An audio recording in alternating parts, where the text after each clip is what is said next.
Bonjour à tous et bienvenue dans cette nouvelle vidéo sur le Scan & Cut SDX et la coupe des matériaux épais, donc des épaisseurs. Donc, comme vous le savez peut-être déjà, votre Scan & Cut SDX 1200 peut couper jusqu'à du 3 mm d'épaisseur parce qu'elle a pour fonction en fait de passer plusieurs fois au même endroit pour vraiment découper des matières plus épaisses telles que du mousse, du cuir, du simili-cuir ou éventuellement même du carton assez épais. Donc ce que je vais utiliser ici, c'est la lame standard, donc c'est la lame noire, donc vraiment avec la lame également adaptée. Donc il y a également une autre lame, la lame dorée, qui est uniquement pour les tissus fins. Donc ici pour simili-cuir, cuir, donc des tissus plus épais, et pour tout ce qui est papier, carton, tout ce qui est mousse plus épais, on va utiliser celle-ci, vraiment la lame standard. Alors, je vais également utiliser le tapis standard. Donc, c'est celui qui est donc, si on peut dire, de haute adhérence, donc qui est mauve ici en dessous. Ce que je vais utiliser comme accessoire que je trouve également fort utile, c'est ceci. Donc, c'est le rouleau qui va me permettre vraiment de bien adhérer mes matières au support adhésif. Alors ici, sur mon tapis, j'ai mis 4 matières différentes. J'ai mis ici donc du simili-cuir, du liège qui est légèrement plus épais que mon simili-cuir. On a également une feuille de mousse qui est quand même assez épaisse. Et on a un carton assez épais également. Voilà, donc c'est une matière qui est beaucoup plus rigide également que le mousse. Alors comme vous pouvez le voir ici sur certaines matières, donc le mousse et le carton ici, j'ai utilisé un rouleau, un scotch de masquage qui est quand même nécessaire pour vraiment les matières fort épaisses.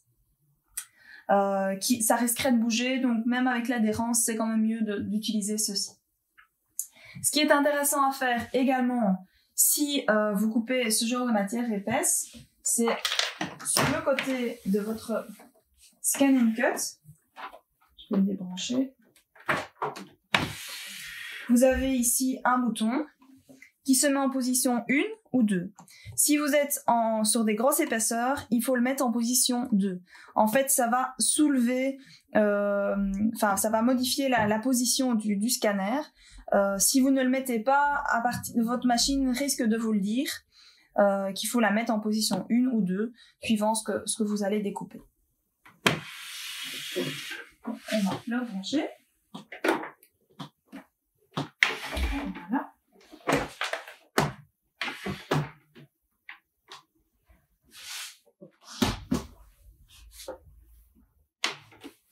Alors ici, comme j'ai mis 4 matières différentes sur mon tapis, la lame ne va pas réagir de la même façon. Donc ici, je ne vais pas lancer une découpe des 4 matières en même temps. Je vais vraiment les faire une par une, puisque la lame va s'adapter différemment en fonction de ma matière.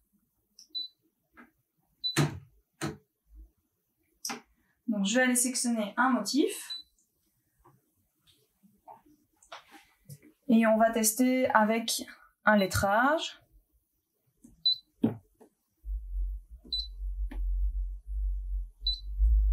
Voilà, je peux éventuellement changer la taille du lettrage. Ici, on va voir un peu ce que ça donne. Et donc, pour bien positionner mon motif sur la matière que je souhaite découper, je vais d'abord insérer mon tapis.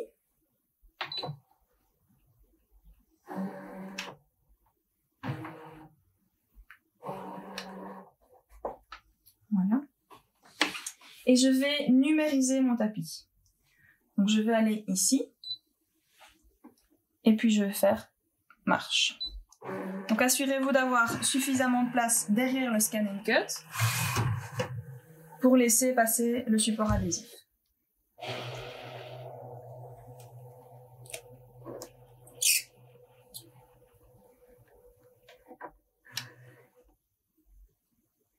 Voilà, et donc on voit bien maintenant les différents supports qui sont sur le tapis. Je peux éventuellement, pour mieux voir ma lettre, mettre en arrière-plan en filigrane.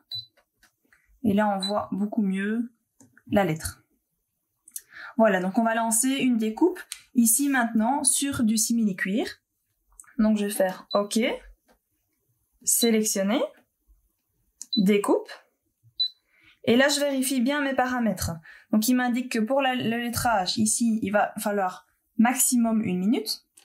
J'ai une pression qui est automatique. La vitesse, elle est à 3, donc c'est la vitesse de base qu'on pourrait réduire éventuellement ou augmenter. Et puis la demi-coupe qui est activée. Alors ici, j'ai pas besoin de la demi-coupe.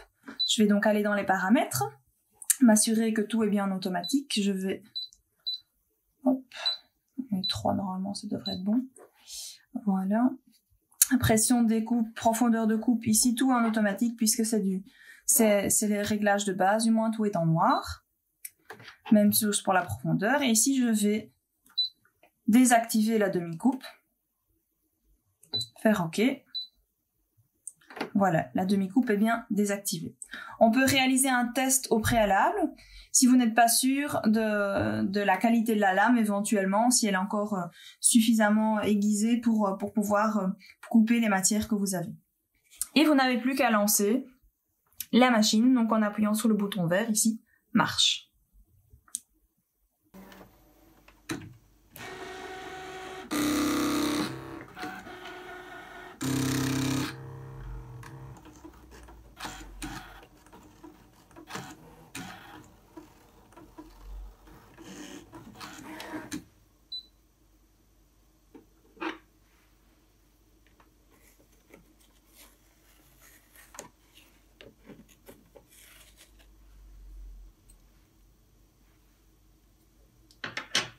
Voilà.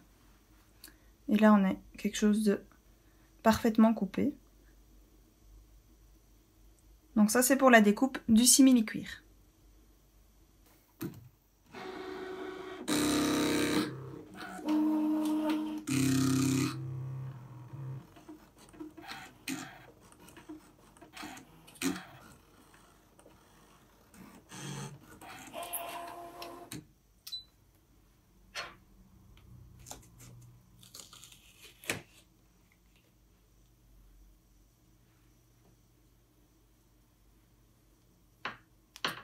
Voilà, donc ici, du liège.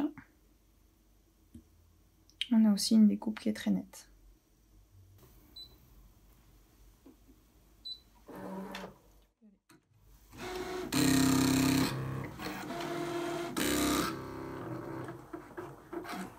Donc on voit ici que la durée estimée a été mise à jour en fonction de l'épaisseur. Elle va à chaque fois revérifier si la découpe si elle doit passer 1, 2, 3 fois sur la même découpe. Donc ça, elle va vraiment adapter.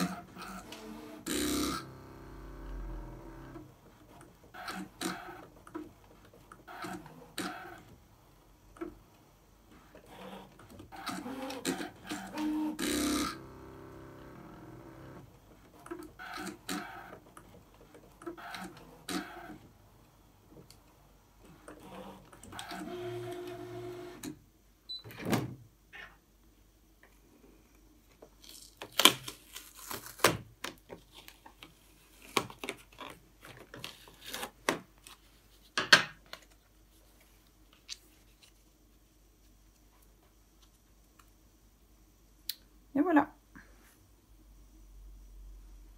Pour donner une idée de l'épaisseur. Voilà, donc ici elle est passée quand même 4 fois sur le même motif.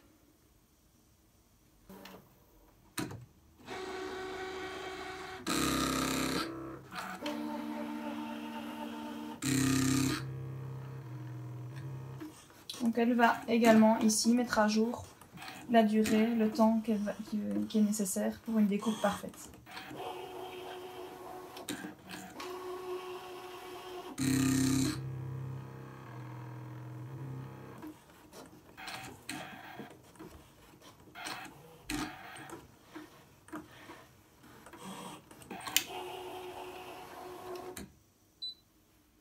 Voilà, donc ici elle a fait 2 passages. C'est une matière qui est un peu moins épaisse que le mousse, mais voilà, qui est beaucoup plus rigide. Hop, je vais prendre la spatule, j'aurai plus facile.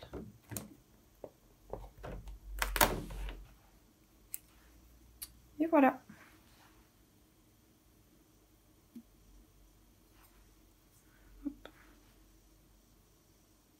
Voilà, donc c'est du carton quand même qui est assez épais. Voilà, donc comme vous avez pu le voir, cette Scan & Cut peut vraiment couper de nombreuses matières, fines ou épaisses. J'avais réalisé déjà pas mal de tests à la réception de la machine. Hein. Donc ici, on passe du flex, du tissu, mousse fine ou simili-cuir, mousse épaisse, cuir, simili-cuir. Donc on sait vraiment faire pas mal de matières et on a quelque chose qui est quand même assez net ici. J'ai quand même une lettre avec des courbes, avec des lignes droites, des petites découpes à l'intérieur. Donc on a vraiment quelque chose de très précis. Ce qui est important, donc je vous le rappelle pour ces matières-là, c'est d'utiliser donc le tapis standard, donc haute adhérence, qui est mauve en dessous. Ici c'est un tapis qui a quand même assez peu été utilisé, donc il y a déjà une bonne adhérence. J'ai également utilisé pour les matières qui ont encore tendance à bouger du scotch, du collant de masquage qu'on trouve dans les magasins de bricolage. Et j'ai utilisé la lame standard noire. Ici, c'est une lame neuve. Évidemment, vous allez plus rapidement user votre lame sur des matières épaisses. Et je vous conseille toujours de ne pas utiliser après cette lame-ci pour découper des matières fines comme le flex. Là, vous n'aurez plus la même qualité de coupe. Voilà, si vous avez la moindre question, n'hésitez pas à laisser un commentaire en bas de cette vidéo ou à nous contacter sur info@stecker.be. Vous pouvez également rejoindre notre groupe Facebook donc dédié à la Scan & Cut, Scan & Cut de www.stecker.be. Donc c'est notre site web www.stecker.be. Et donc voilà, à une prochaine vidéo.